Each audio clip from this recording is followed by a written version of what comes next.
Excuse me. Thank you so much. I don't want to disturb. Just perhaps one mention, or I would like to have your opinion, please, on that topic, because it's quite known that Avicenna was also educated by some Indian people.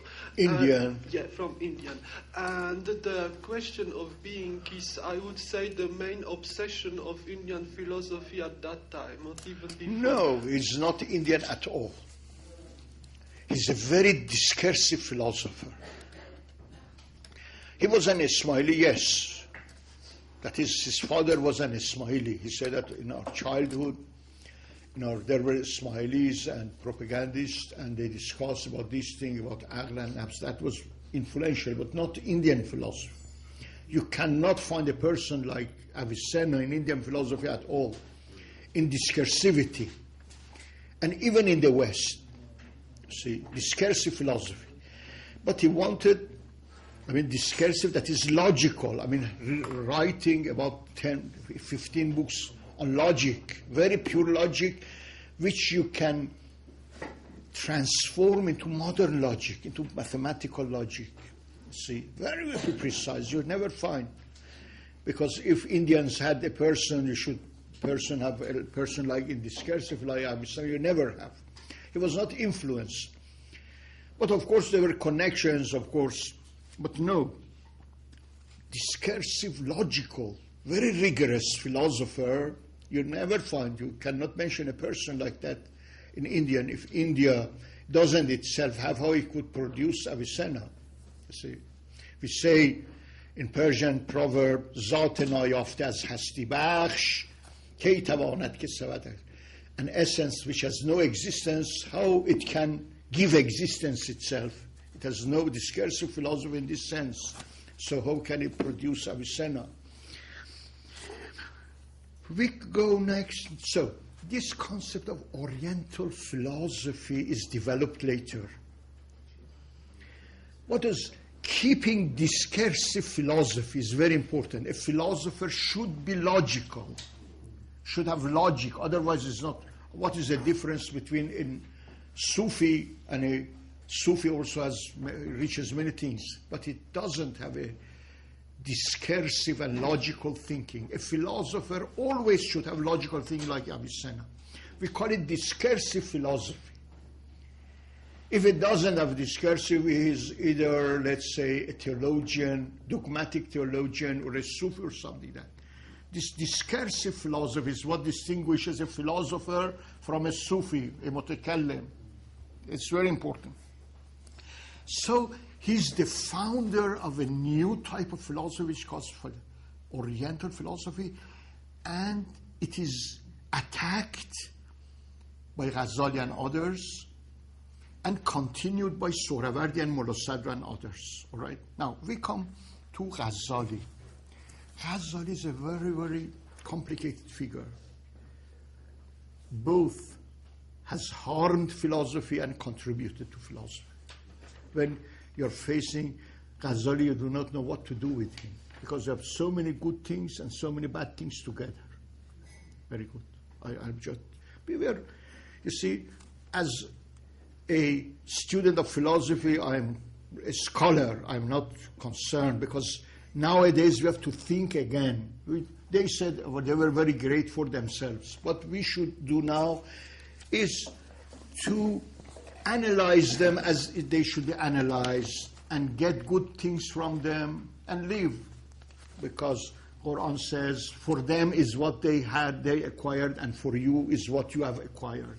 For them is what they have acquired. We should not, of course, in philosophy, we should look at every person critically.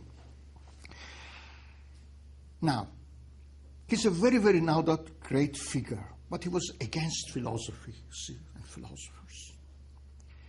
In his autobiography, which I hope you have all read or you should read, one of the greatest autobiographies written in the world, Al-Munghidhu min al-Zalal, Deliverance from Error. I've read it more than 20 times, more than some parts of it almost I know it by heart.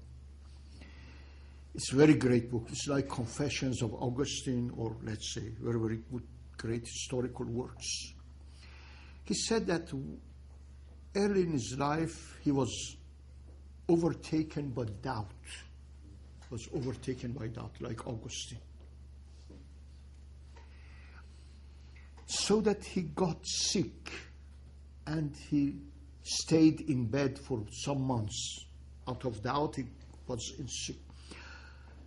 And God, the Almighty, out of His grace, cured him. Now, he was a seeker of the truth. He wanted to see where one can find the truth. Truth is the aim of theoretical philosophy, is truth. If you have knowledge, what's the aim of knowledge? To know the truth from error. So if the aim of knowledge and theoretical reason is truth, so you have relative truth and absolute truth. Other sciences real with relative truth, with relative beings. But you should have absolute. Where can you find? According to our ancient sages, you have theoretical reason, practical reason, and also art. Making, producing, creating. They have three different aims. The aim of theoretical reason is to know. The aim of knowledge is to know the truth, al-haq. If there were no haq, knowledge would be meaningless. Knowledge would have no aim to know truth. If there is truth, there is absolute truth. To know absolute truth. All right? The aim of practical reason is to know the good, what is good and what is bad. Not after knowing the truth, you should come to know what is good, because the aim of practical wisdom, practical philosophy, is to aim the good, what is good, to choose the good and to, let's say, abstain from evil. So, good. We have good actions, bad actions. The aim of creativity is beauty, to create beautiful things, not ugly things. See? So, ugliness, not ugliness, beauty. Not evil, but good. To good, not evil. Not error, but truth. So these are three aims which are very important. Philosophy nowadays has forgotten truth at all. Truth is only you find in propositions, not in reality. You see, there's no question of truth nowadays. But in any case, he said that I was seeking truth. Truth could be found in Islam in four, let's say, categories of thinkers. Theologians, mutakallimun, the botanists, philosophers, and Sufis.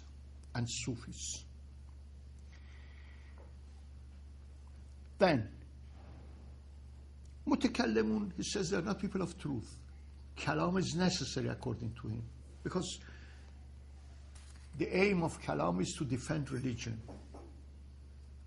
And if you have, like, physicians, one or two, let's say, physicians in a town, they're enough. I mean, it's not necessary that all become physicians. It's enough that you have two mutakallims in a community, so that when there are heresies, they can defend religion against heresies.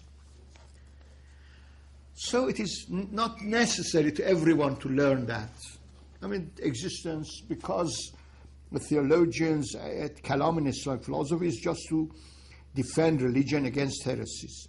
Now, botanists refutes botanists, has written works against botanists because he was living in the Abbasid courts in Nizamiya. He was the teacher of Nizamiya, which were established against the Fatimids in Egypt, you see, against the Fatimids. So he was against Fatimids, has written works. He doesn't accept.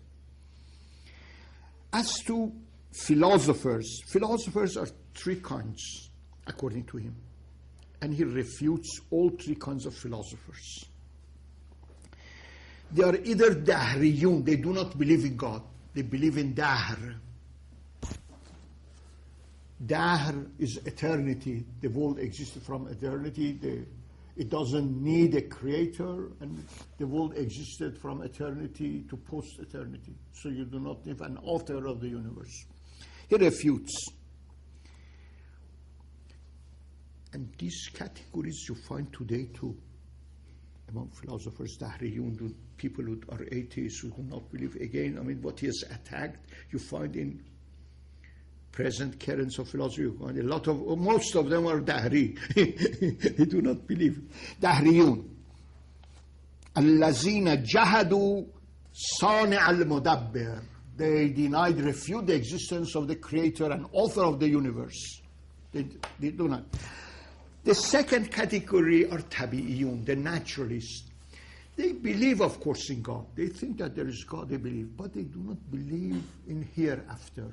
You see, they, for example, talk about natural things, and also they accept that there is a God and nature is not the author of itself, but they do not believe in the life hereafter. They think that this world is the end.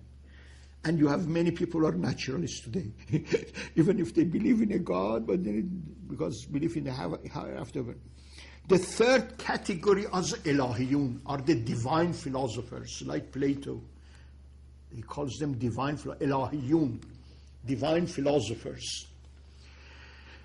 But he has written the book Tahafatul Falasifa, the incoherence of philosophers. According to this book, philosophers are heretics on 17 points. They are heretics. And they are kafir. God forbid, they are kafir on 3 points. They are kafir because they do not believe in bodily resurrection. They do not believe that God knows the particulars. They believe that God knows the universals, not particulars. And their belief that the world is eternal. His knowledge of philosophy is very poor. He didn't have a teacher, really. He misunderstood philosophy. He himself says in the same treatise that I started to read philosophy in my spare time. Spare time in Arabic, في أوقات المختلسة. مختلسة means robbed time. I mean, from here, one moment, مختلسة. This is not good. He said for 2 years, 3 years. This is not, you cannot philosophy Avicenna in your, let's say, robbed time, in minutes and grasp. So his understanding of philosophy concerning these problems are very poor. But in any case, he said that they are takfir. That takfir is very bad. They are kafir. Here is very disadvantaged because philosophy is the mother of sciences. If you do not have philosophy, after that sciences, you have no sciences. See, sciences can be related to divine science, they cannot be related. So, but he opened another way. This is very important. He opened another way. He's in a way like Kant. Kant has denied philosophy, but later he established another kind of philosophy, later followed by others. But he himself didn't follow.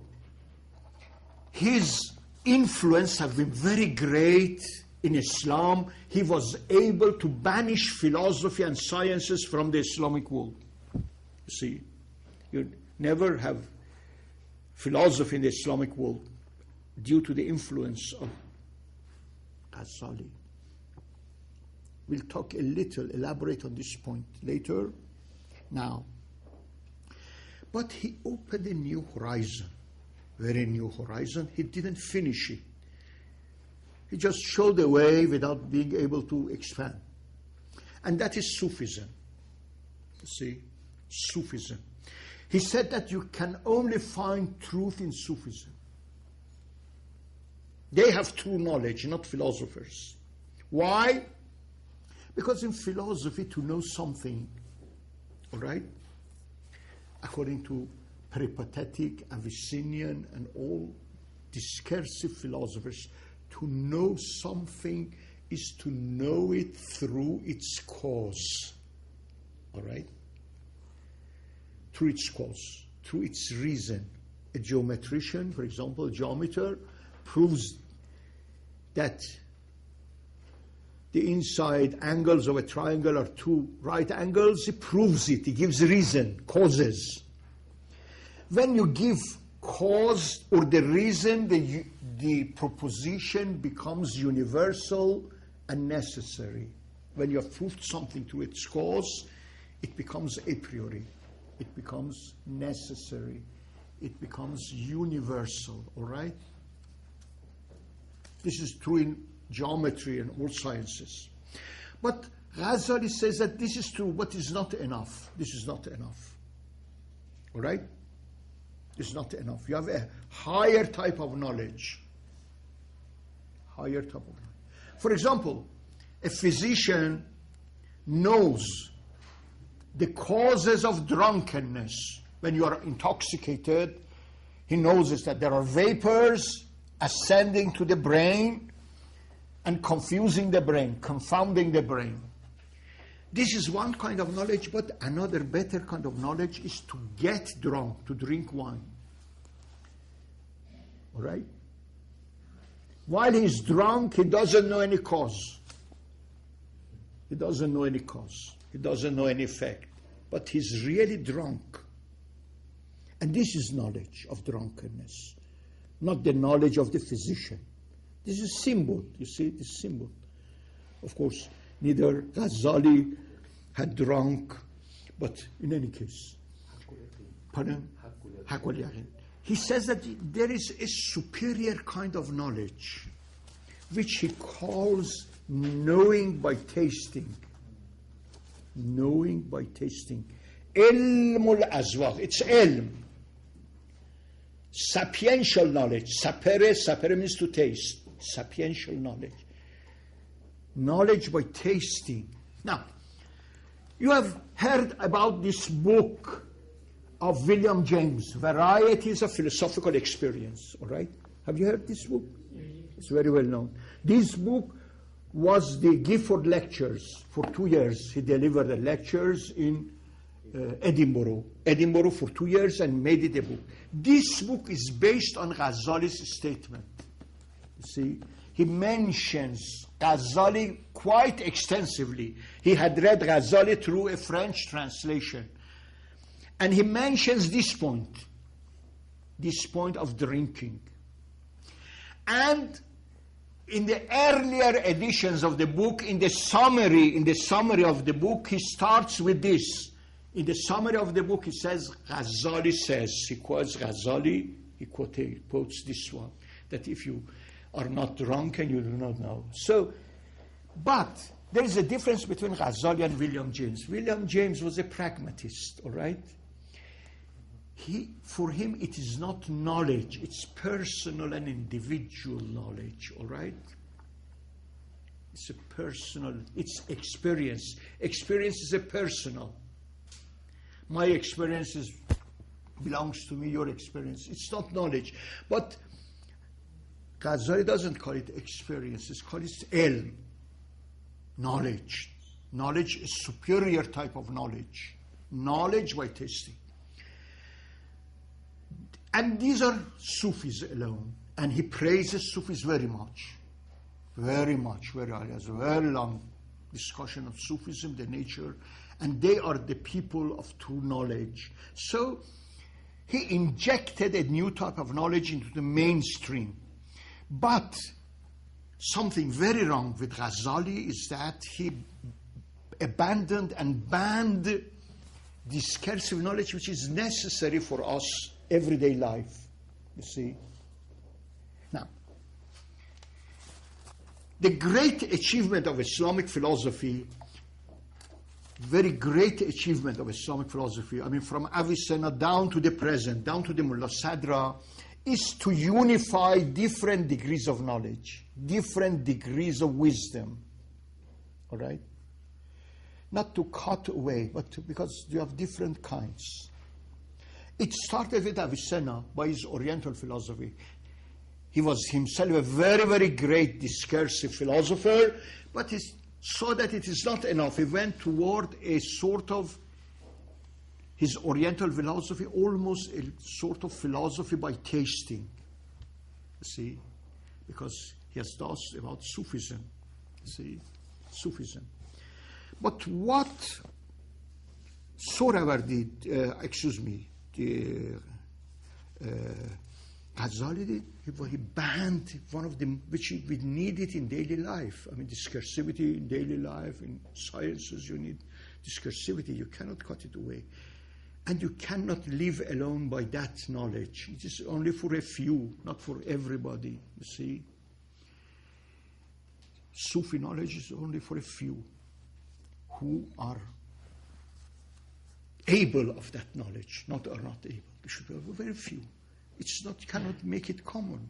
What is needed for most people in daily life is discursivity. But he banned by, let's say, takfir. But takfir is very bad. In takfir, to make that Avicenna or Plato was kafir is very bad.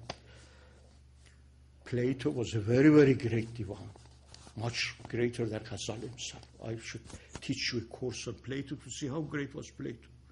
How divine, how he sees every particular universe from divine. The definition of philosophy is theosis, ta'alluq, is to become as much godlike as possible. As much godlike as possible. And this is very true, it's not joking. But in any case, now, we have two trends opposite each other in Islamic philosophy. One by Averroes. They were close to each other. Of course, they were not near contemporaries, but they lived there. Two trends. In Averroism, Averroes wanted to revive pure Aristotelianism. Pure Aristotle. He believed that Aristotle is the highest intellect in the world. See? At the same time, he was the Chief Justice of Cordova and Spain. You see, as a Chief Justice, he had to practice Sharia. For him, Sharia was supreme. But as a philosopher, for him, Aristotle was supreme. He attacks Avicenna for saying things which are not found in Aristotle.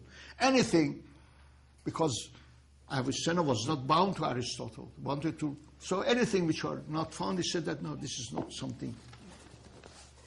So you have the foundation of a double truth theory. You see, in West, Averroes was known for a double truth. Double truth is not found to him as a theory, but practically yes, because at one side he believes in Aristotle, pure Aristotle, and on the other side believes in the Quran, and he cannot be able to reconcile the two. See, so there is a separation of religion from philosophy in Aristotle, in Averroes. He was not to make a philosophical bound between the two, practically. He wrote many commentaries on Aristotle, and he was, let's say, the Chief Justice, and he, issued his jurisprudential verdicts in Spain. He was not. What is the link between the two? They are parallel. Of course, he didn't believe in double truth theory, but in the West, he became known as the founder of a double truth theory, which separated religion from philosophy forever. You see. In Ghazali, you find a double truth theory in another way, in the reverse direction. He was never able, by, let's say, takfir of philosophers, he was not able to make a link between two kinds of knowledge. Discursive kind of knowledge and sapiential kind of knowledge, Sufi type of knowledge. He accepted one but rejected the other. It was as dangerous. In the Islamic world, still we have problems on this, you see. And himself being a great theologian, first he was Ash'arite. You see, in his 3 works, he has repeated this idea. And this idea is theological, it's not Sufi. A Sufi never makes a takfir. Never. A Sufi is concerned, a person who says, La ilaha illallah Muhammadur Rasulullah. He believes in, you see, Avicenna was a very, very great believer. He always prayed. How can we? You see, in his student says that when they send him questions, he would answer late at night, and he would stay until the morning prayer. He would pray and sleep. See, how can be a kafir, a person? He says that kufr chumani has a Qatran in Persian, Avicenna, because they said this kafir. He said kufr chumani gazaf و آسان نبود محکمتر از ایمان من ایمان نبود در دهر چون من یکی و من هم کافر پس در همه دهر یک. They said they attributed disbelief to him. He said this, Qatran, attribution of disbelief to me is not something easy. In all the world there is no faith more strong than my faith. محکمتر از ایمان من ایمان نبود. There is no faith stronger than mine. در دهر چون من, in all the world you can find only one person like me. در دهر چون من یکی you. In the whole world you can find one person like me. And that one disbeliever, so there is no believer in this world. If I'm a disbeliever, there is no believer. You see? So, I mean, attributing disbelief to these people is very, very dangerous.